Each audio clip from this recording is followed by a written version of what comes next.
Hello there, my name's Johnny, and this is a little film about a horrible and brutal war that I've been fighting for the last 7 years against the disease multiple sclerosis, so I hope you enjoy it.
I was born in 1967 to my beautiful mother.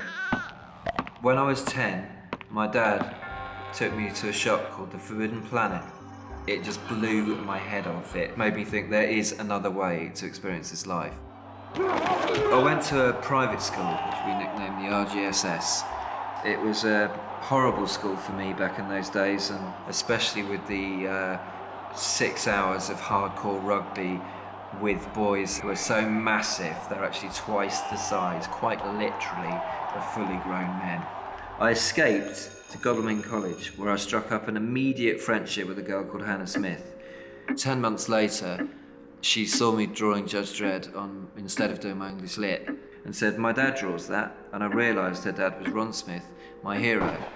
Ron came round to my house a couple of times when I was 17. He said, "You're not ready yet," and he told me to give up my social life and concentrate on drawing for the rest of my life, because that would be my legacy. When I was 29, I noticed that I was getting numb toes, fingertips, and I kept on going to the doctors and they would not listen to what I was saying. So I demanded, I had a sit-in with my doctor. I said, "I'm not going out of here because I can't walk. Tell me what's going on." Without looking away from her computer and the bedside manner of Nosferatu, she said to me, "Don't you know you've got multiple sclerosis?" Hurrah!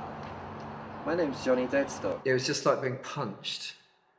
The hardest punch that you've ever felt, right in the stomach, and you just never ever get over the wind. Like psychically, you're just completely winded. Fuck, I'm knackered.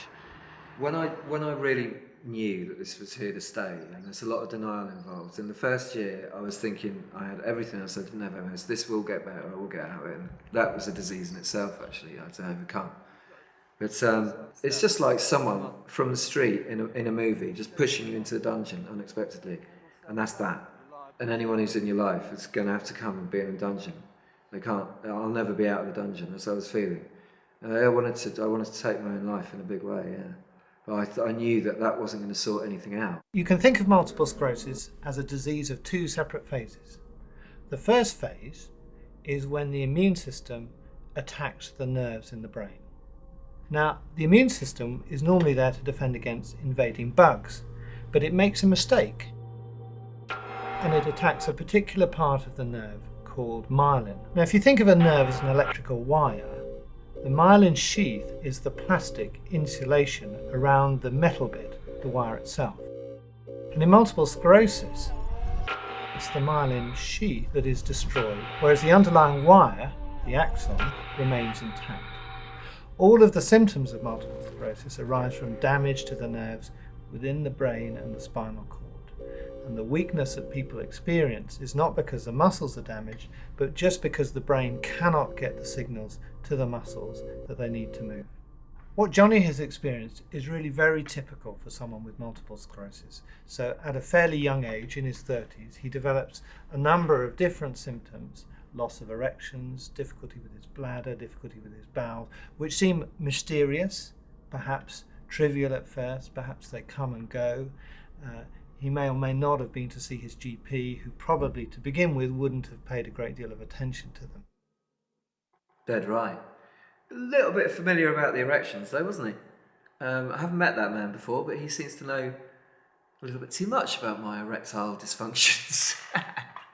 Johnny Deadstock is an artist that I've worked with over quite a few years, on 2000 AD, on Nemesis, on Zombie World for Dark Horse Comics, and also Torturer for Extreme Comics of Germany.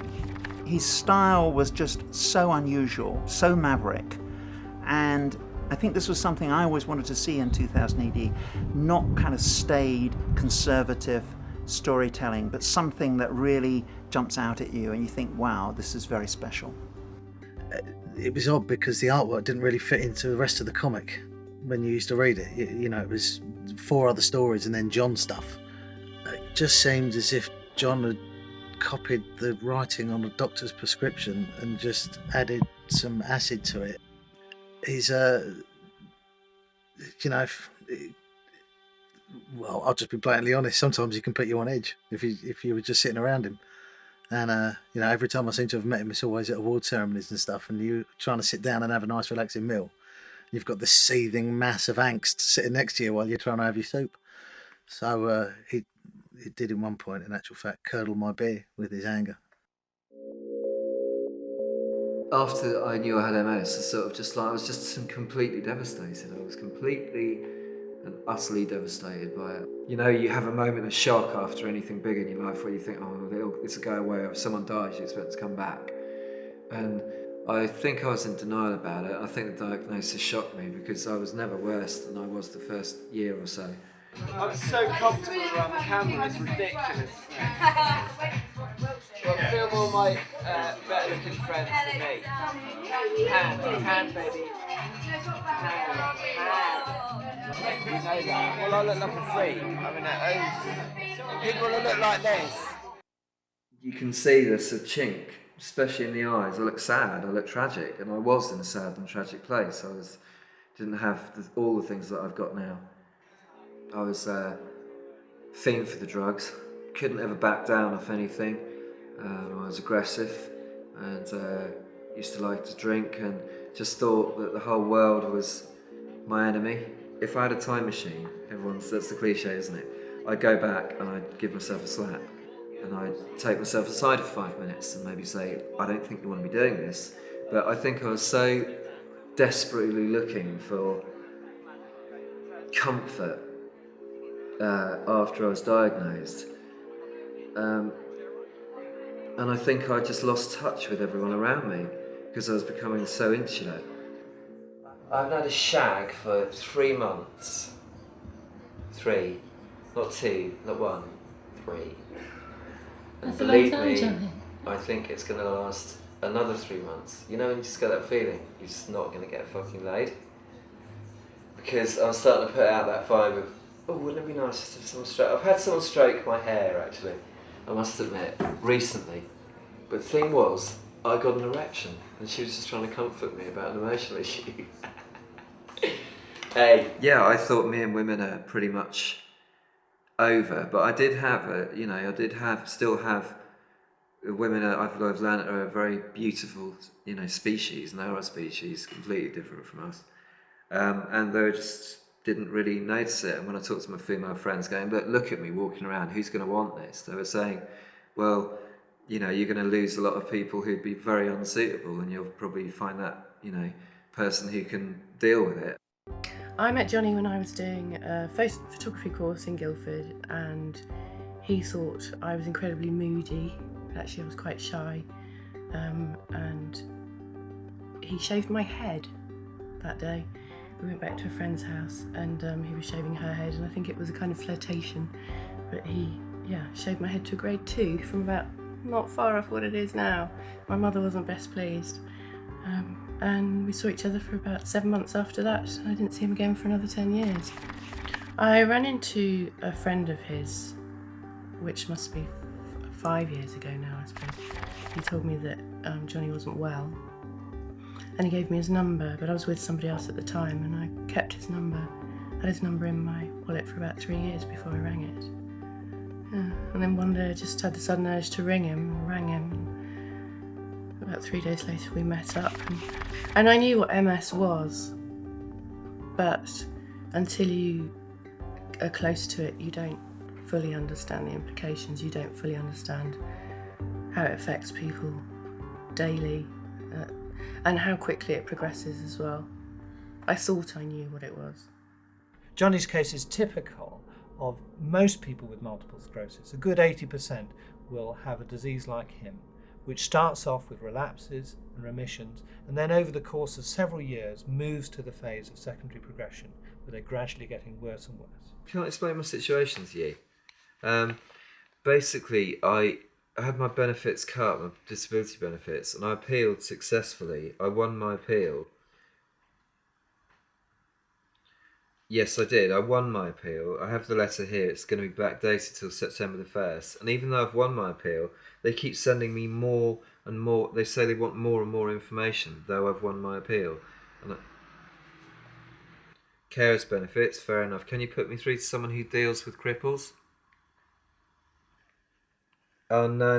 That's one of them. No, I want direct line stuff. Yeah, that phone is an empty room and it's never answered by anybody. Oh, mate, I've sat here for hours on those phones. That's why I've got direct lines. Perfect. Thank you. How much is it for? Okay, baby, that's really nice of you. How much is that for? Sorry to call you baby, that was very informal, wasn't it? Okay, wonderful. What's your name? I love you. Bye. Sorted. They have, after I've won my appeal, which is backdated to the beginning of September, and they've written to me and sent me with a letter, which, I don't know, it might be down there, saying we need more information. Shouldn't need more. After you've won something, you've won it. It's on the computer.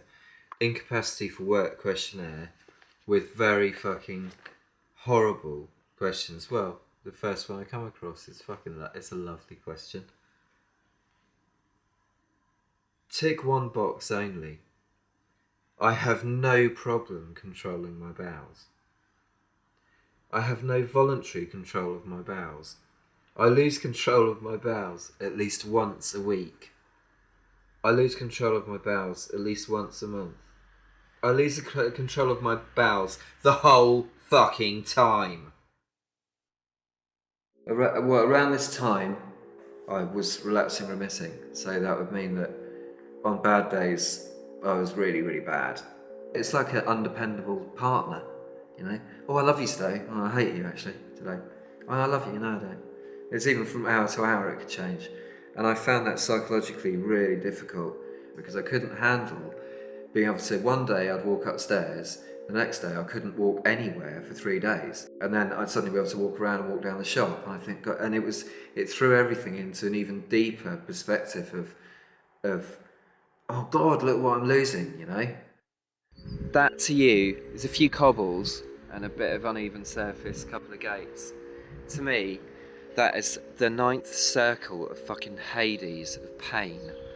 And I know I'm not bitter because when I see kids running up and down the street, having fun, skateboarding, doing what they do, I say to them, thank God for your myelin sheath and may you always be happy and healthy. And I wish that for the whole world. Alright. Now watch me spaz. Ow. Ow. Ow.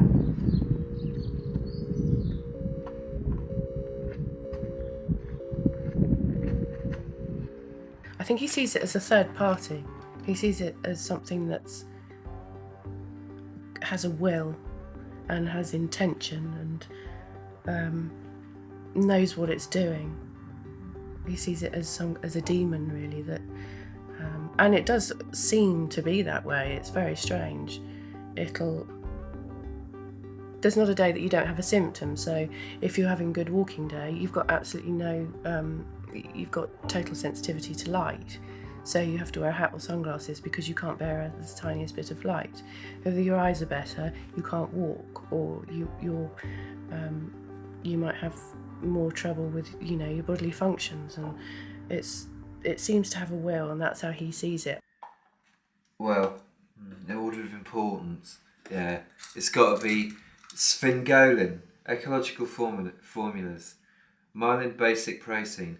And what this is it's basically the myelin sheath of a cow, but the cows have been organically farmed in Wisconsin, so they don't suffer until the end, in bulk gun. I think I'd quite like that, to be honest. Then they farm their myelin sheath, and you've seen The Evil Dead. They've got the thing in the cellar, haven't they? Roar, swallow your souls! That's what the MS is. And so I'm throwing this. This is myelin sheath. And so when I swallow these, my MS goes, fucking nice one, and goes and destroys it. Well, my immune system does. So this is myelin sheath to distract it from attacking me, because it's fresh and it's myelin sheath and it's programmed to attack it. So if I take this, it's like feeding a monster joints of lamb into the cellar door with chains on it. So here I go, with a little bit of Lucozade. I can fucking hell. Yeah, that helped. He said, do you know what one bloke said to me, because it always stuck in my mind? He said, if you want to eat a cow's arsehole, that's up to you. If it makes you feel better, fine. I said, it's not a cow's arsehole, it's actually a cow's myelin sheath. We had a little bit of a debate, which we started enjoying. And he was going, well, how would that help you? And I said, well, you're the one sticking fucking pigs' hearts into human beings for a heart transplant. It must take...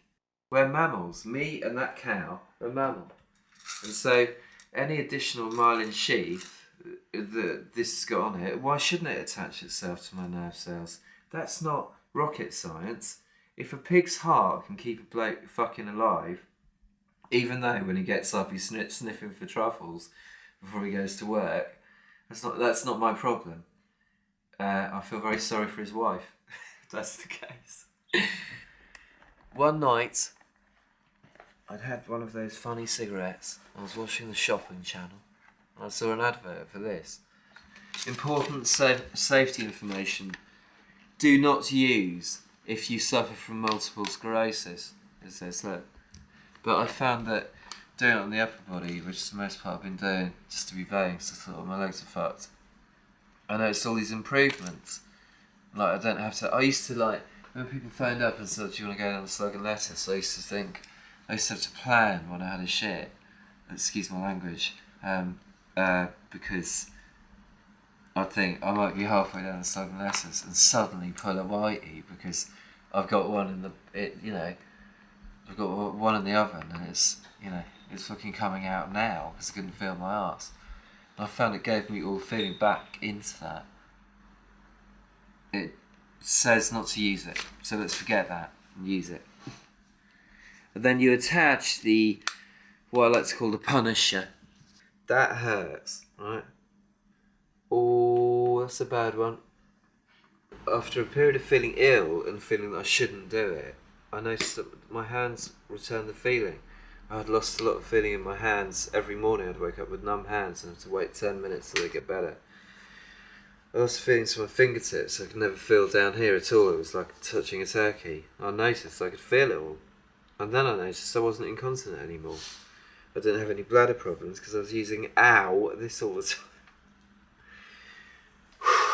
You're not allowed to do it around your chest because you have a heart attack. Spasms of joy.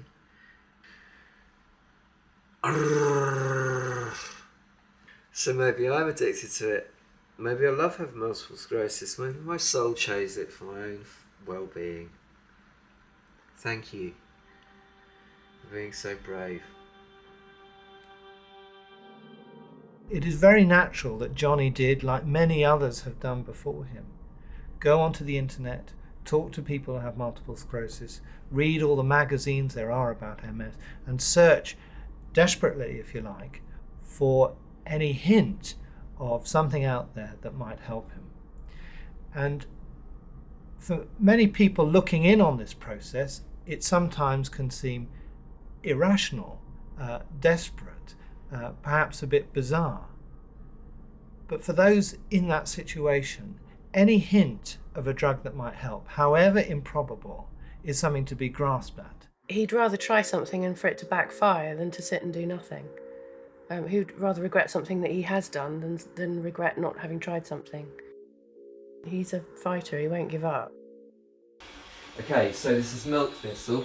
What it does is it helps clean out your liver. 20 drops is advisable per half pint.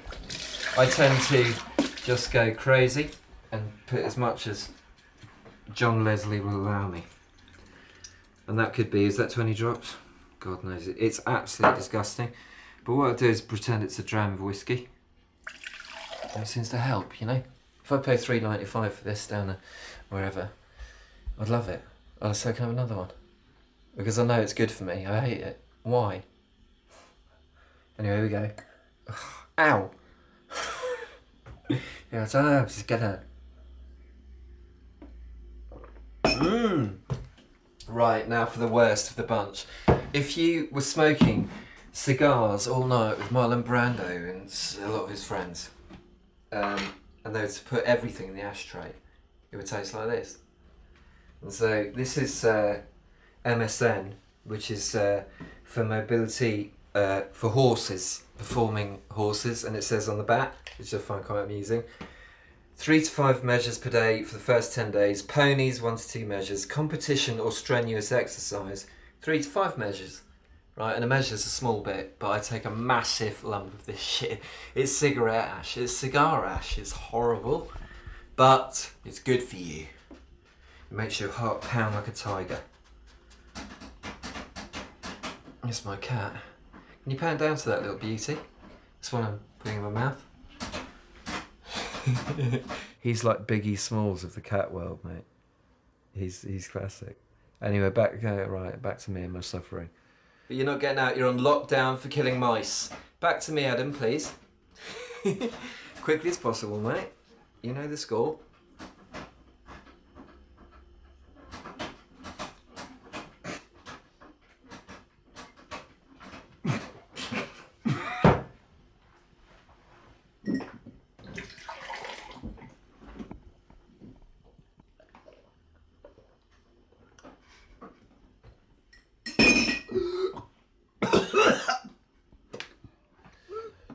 Okay, let me regain what's left of my composure. I'm fine now. If you have 2 glasses of water after you've nearly coughed up your colon, you're sorted for the rest of the day. And my heart has already started to beat fast. I'm feeling good. I want to cause some trouble in a nice way. I want to torture a tortoise. I want to, I don't know, befriend a tramp and maybe give him a suit, and then the next day have him arrested for stealing off me. You know what I mean? I'm creative today. I'm ready to fucking rock. He wasn't using any therapies at all at the beginning. He wasn't going to physio, which he does now. He was going to see a medium and a natural healer who did some detox, and I think that was pretty much all he was doing, and just trying to deal with it on his own. Oh, still 7. I think I'm a bit late. That's it, I just finished now. You're free to go. Yes. Thank you. We don't take prisoners, not on crimes anyway. Good. I'm here because I'm following up a neurologist's appointment to see my GP, to see what the neurologist said, which is pretty much what he said to me. Clear a few things up, go on a new drug called CN25, or talk about it, talk about beta interferon, which I don't want to go on. Because of the walking that you've seen, man. I used to walk, I'm like, fuck this. I've got to sort it, you know. Can't do it on your own. All the time. No man's an island, but every man's a river. And Robin Hood didn't have a motherfucking quiver. Anyway, I don't like this bit. The only drug that has been proven to have any efficacy at all in halting or reducing the disease is beta interferon. And we know that for it to be maximally effective, it has to be given very early on in the disease. So for Johnny, that would have been back in the early 2000s when he was definitely having relapses and remissions. But now, 2004, when it's felt that he's entered the secondary progressive phase of the disease, and he comes to thinking about beta interferon again, then he's faced with a drug which, although it's available now, is probably far less likely to be helpful to him. In fact, it's possible it won't be helpful at all. One neurologist said he might want me to. I was putting in medical trials for this thing called GATE, G-O-A-T, and I don't want to go on them either. I'm just rebellious patient, man. Not any treatment for it whatsoever. I'm fairly impressed, but it could get really gnarly, but it won't. I'll be alright, maybe. At this point in my life, I was being offered, because I was going down quite quickly, I was becoming progressive here from relapsing, and I was just collapsing.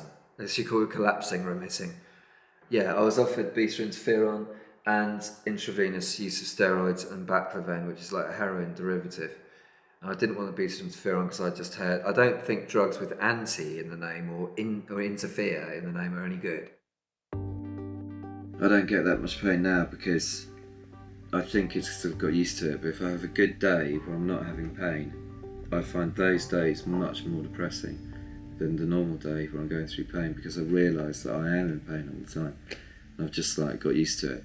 He didn't ever even have any pain relief, actually, when I first started seeing him, and I didn't know for probably more than 6 months that he had neuropathic or neurogenic pain, which all his nerves were on fire. And he was just putting up with it, and nobody knew about it, and he just thought that that was something that he had to put up with. And I had a look on the internet and found several drugs that can help that kind of pain, and we went to his MS nurse and we got him amitriptyline, and that's been a lifesaver, I think. I was trying to stay off any kind of MS drugs, but I just didn't see why I should have to live like that. It's just weird. In Terminator, when that policeman gets frozen, doesn't he? He starts to take a step and his foot crumbles. And it feels like that just all the time. You don't know where you're putting your feet, you can't feel your feet. And what you can feel is just agony, and it starts in your brain. It's a very cruel, and I think it's underestimated because, I don't know why it is, but because people don't talk about it enough, because people are young and they probably don't want to admit that vulnerability. But yeah, it's horrible pain, really horrible.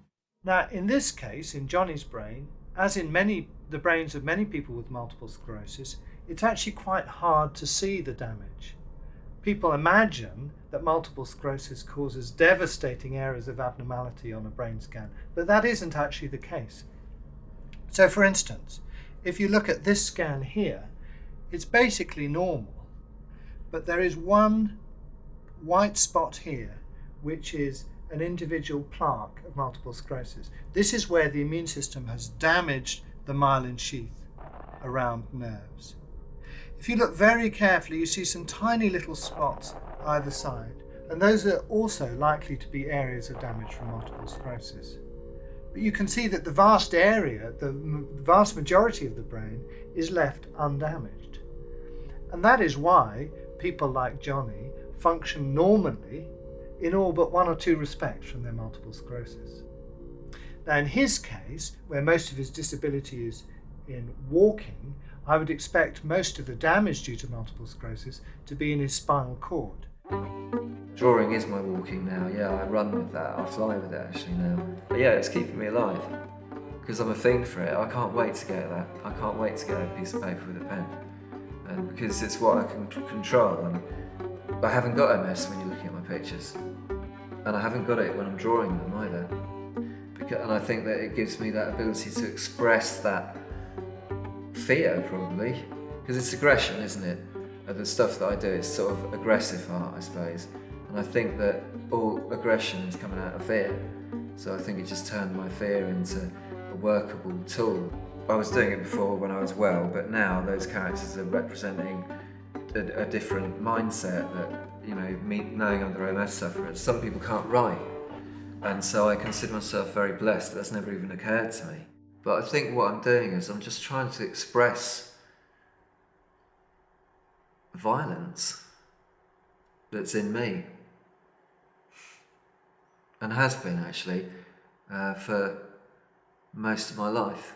Anger, because I want to make people feel something when they look at it, and as I say, this world, we are spoon-fed this horror on a subconscious level much more than we realise, especially through the news and the media. I cannot think of one horror artist whose work is more powerful than his. I would rate him alongside the one name that most people would think of would say be Bernie Wrightson in the States. His work is very powerful. It's more controlled than Johnny's, and it's not as ghastly. And I think people are far more likely to have nightmares after looking at Johnny's work. If you looked at it, you'd think I was a, psycho, and you didn't know me. You'd think the bloke's got deep issues. He's a psychopath. But in fact, you know me. I'm fairly alright. I just want other people to look at it and just remember it, and I'm fairly neutral about what they think about it. But I do find that, weirdly, children really like it. The intensity of it. Women always like it. And it's mainly middle-aged men who just don't really get it. But when I look at the pictures and I look through my portfolio, I think, why?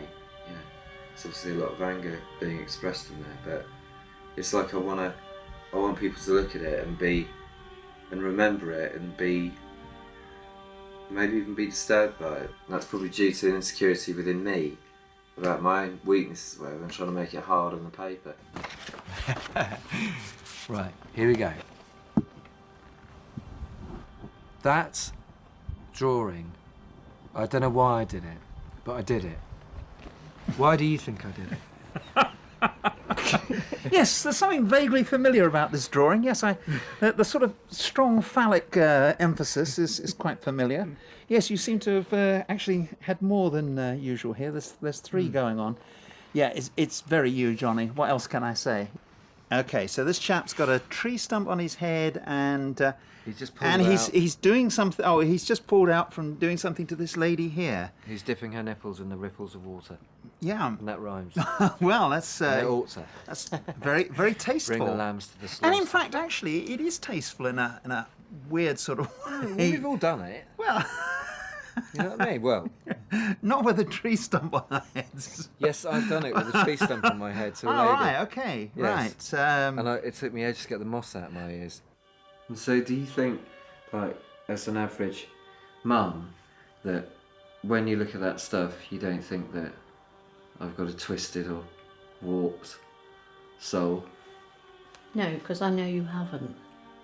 But you've certainly got a very creative imagination. No, I don't think so. But so you don't look at that and think, perhaps that shouldn't be doing that? No.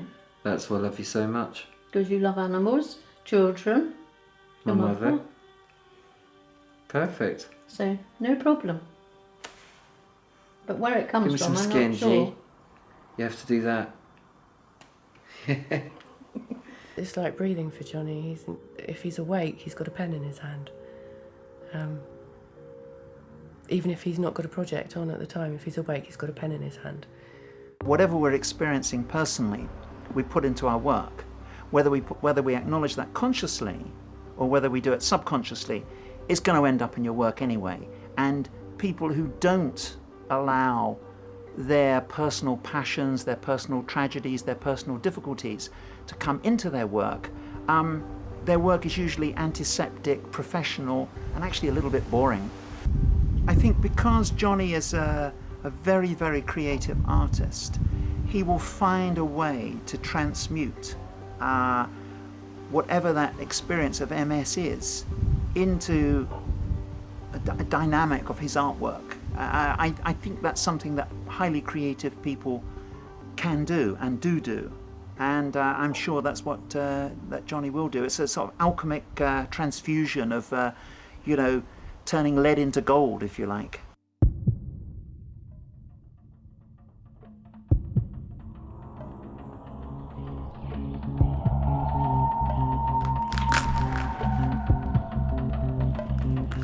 One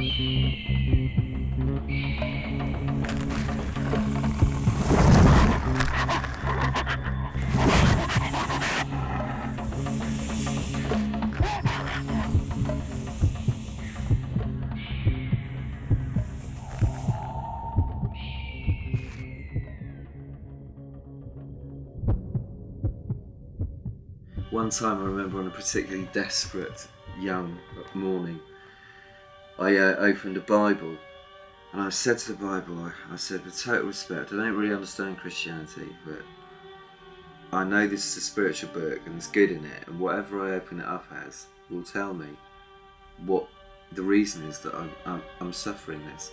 So I opened it up and it said, creepily, better to enter paradise halt than hell healthy. When I see disabled people, I used to laugh at them, you know, the window lickers and all this. I used to think it's funny. And now when I see them, I think of them as almost like warriors trapped in these bodies, you know, in these contorted shapes, and it's changed my whole personality. So if I could go back and have the physical but the mindset that I had, I'd say no, I'll keep the MS. If I haven't got a choice of having both, I'll keep the MS and keep what I've learned from it in the last 4 years now.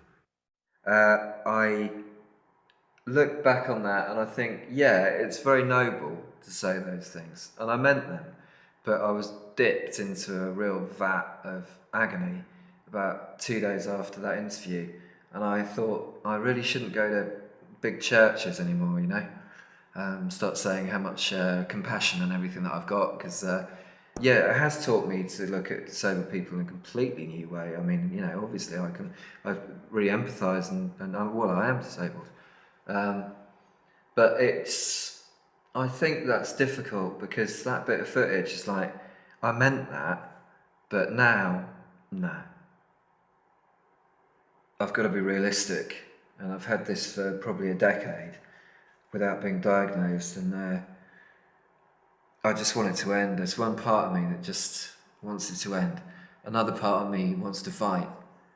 But yeah, it's more on the fighting side than the ending side, but after a fight, God, eventually the bell goes, doesn't it? I haven't sat in my corner for a decade. That's hard, do you know what I mean? That's a hard ask. This is my wheelchair. Free trainers with it, just in case you get better. Could happen. It's really comfortable. You just put these things around here for your feet, lock them down, stick them down, stick your feet in there, stick the brakes on. If you want to just go in just one way. And that's it. How do you feel being in it and like her pushing you around in it? I feel that she can go where she wants with me.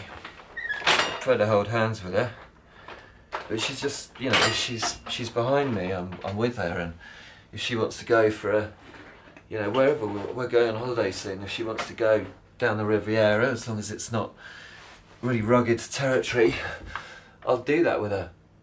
And I just honk one of her breasts for stop and another one for go.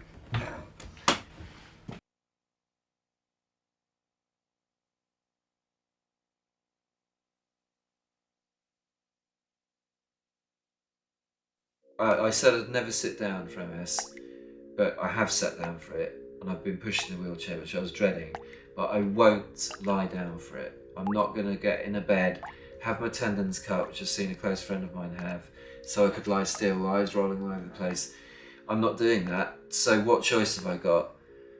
I mean, when does it stop? Your walking stops, your speaking, your hearing gets affected, your sight gets affected, all these things are creeping up on me, and I'm taking them, but I can't do that forever. To keep on living, to keep on, you know, until you got a beaker by your pillow with a tube going in it, you're sucking on like a baby. Well, I think that's brave. I've got a ceiling of what I'm prepared to put up with. And I think that committing suicide is a horrible term, because committing suicide says that you're committing a crime, And if you're self-euthanizing, I actually don't think it's cowardly to do that. I think it takes some nuts to take your own life. I feel like, you know, a toreador, the bullfighter, I don't know what they're called, matador. I've got my 10 spikes in, and that represents each year I've had that, and it probably was before, but let's say that's 10. I'm waiting.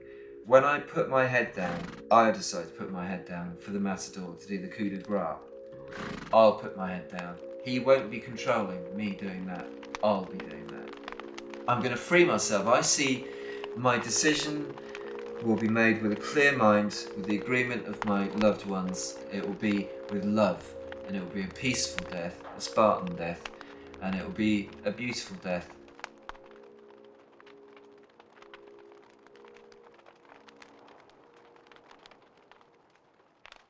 I feel like I'd like it to be have some dignity. I believe in the right barlow sort of states, like in Buddhism, the states that you get in the spiritual states. And if you've hurt, you'll experience the hurt, but you won't always be there. I don't believe in eternal hell, even for really bad shit. I think if there's forgiveness, there's progress. And progress is what this world's about. It makes me feel, I don't know, lots of different ways. It makes me feel like it's hanging over our heads. It makes me feel like it's a waiting game to get to that point, and that point's there in the future, and you've got to recognise it when it happens, when it comes, and when it's the right time, and it's just hanging there, you know, in out there. That day is hanging there waiting to arrive, and that's really hard. And I can't imagine him not being around, but at the same time I would not encourage him to go through what he would go through if he didn't do that, because I wouldn't. I'll spend 10 to 12 hours a day drawing, and it's not because of any financial gain, it's just because if I didn't, I think I'd just go mad. Because you can't sit here, I don't want to sit here watching Fern Britain all day, do you know what I mean? God. I fill my days with drawing, painting, talking to my mates, and I have a good life. It's just like that, literally it's like from here down, you know, just above the knee. I had a reflex then.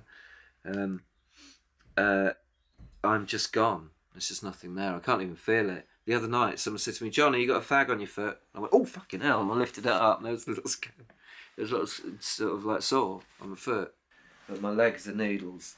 So I sort of get up, whoa, like that, and I've steadied myself. That's meant to be called a saving mechanism.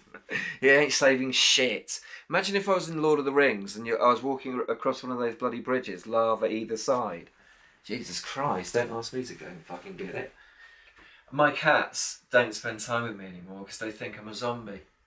I see somebody that is dealing with something that I can't even begin to imagine what it must be like to deal with, and I see him growing from it, teaching me how to live my life, and that's incredible to be around.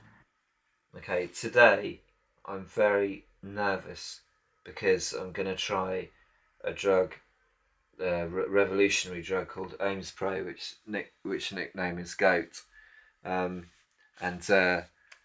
it has some amazing results, or it doesn't really do anything. It's a real unknown quantity, so yeah, I'm pretty nervous. This particular drug, it is claimed, has an effect on the way electrical impulses travel down nerves and can boost the efficiency of nerves which have been partially damaged by multiple sclerosis. The key issue is whether taking these injections long term have any fundamental effect on the disease process.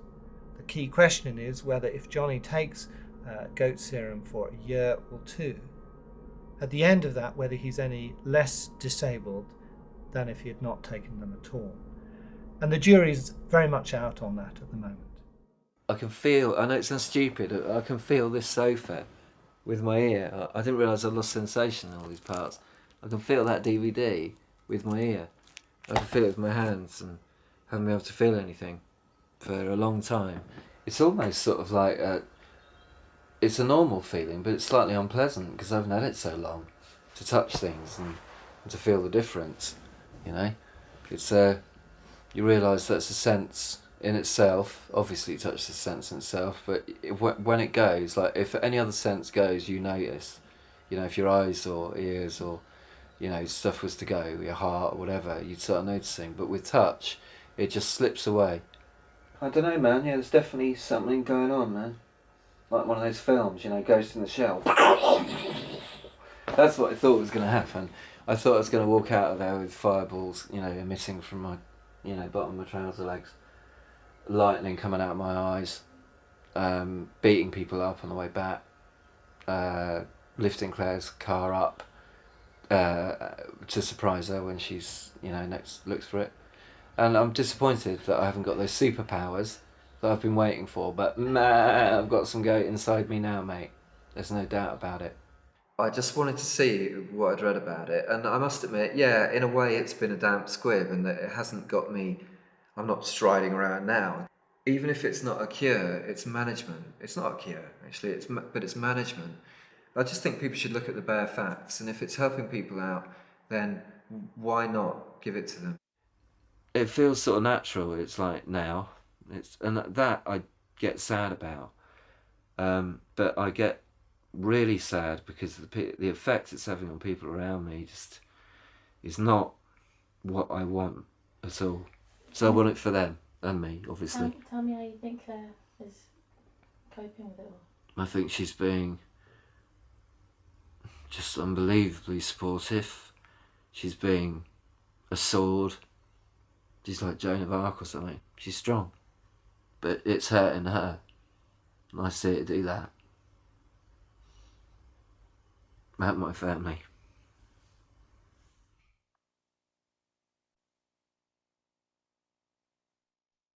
I'm not bothered about losing my life, but I'm bothered about losing my demeanour, losing my mind, losing my interaction with this world, basically, you know?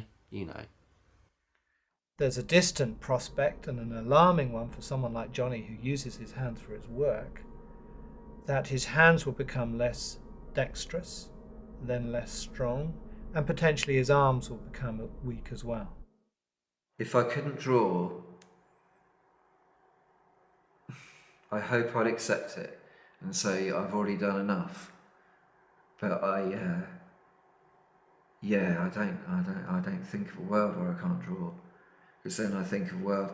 No, it's like even that. Just talking about that has made my palm just go numb. It's crazy. It's where it's fought in the mind, this battle. I want to keep it downstairs. Not as downstairs as mate you said earlier, but you can say we want. But yeah, I'll keep it downstairs in the basement. People like artists are driven, they can't help doing what they do. And if that then becomes the only thing you can do, if you take that away, then sort of what have you got left? Especially in your days when everybody else is at work and running around, and what do you do? I think that would be the point where he would call it a day, really. And the wheelchair's actually given me a new lease of life, and I'm much happier. I'm the happiest I've ever been in my life. And how weird's that? I'm happy. I can't leave the house on my own. I'm euphoric because of love. There's finally that crack. This crack in my armour has let the light in. But when the light goes, proper darkness in my head, and I'm just spreading the misery. I've got to leave the party. Well, I'm not. You know, when you go to a party and it's really nice. You talk to your friends. We've been to a few, and some comes in. You know, some maniac kicks the bloody door in. You know, and you're like, whoa, whoa, whoa, whoa. I don't want to be at that party. You know what I mean? I don't want to be that person at that party. I don't want to be out of control. I don't want to be out of my mind. My name's Johnny Hicklenton, not that disabled bloke who hasn't walked for 20 years. I'm accepting my life is difficult, and it's like I think that's a major hurdle for a lot of people with any illness. I think, especially a permanent incurable condition or any chronic condition, incurable or not. They've got to accept that their life is going to be difficult, because that helped me anyway. I can't, who am I to advise any others? But I thought, this is what your life's going to be like, John. It's always going to be painful to getting out of the bath. It's always going to be a bit of a sort of hit and run when you're, trying to get to the loo at 3 a.m, full of sedatives. You are going to fall more. You are going to feel more pain. You're going to suffer, and then eventually die. And knowing you lot, you'll be there with a camera in my face telling me to do it again. But can you die again, please? I'll go back from the spirit world. Just talk to my way in. I have to go back down into my body and then die again because Adam's not happy with the cut. Or the sound was a bit wrong on your death rattle. I mean, this might be an ongoing project. Yeah. I can't rule that out. That if I was dying, that you wouldn't come here, that you wouldn't come in front of me with a camera. And I can't rule that I wouldn't agree to it. I'd say to the nurse at the hospital, let them in, for fuck's sake, we've been doing this for years.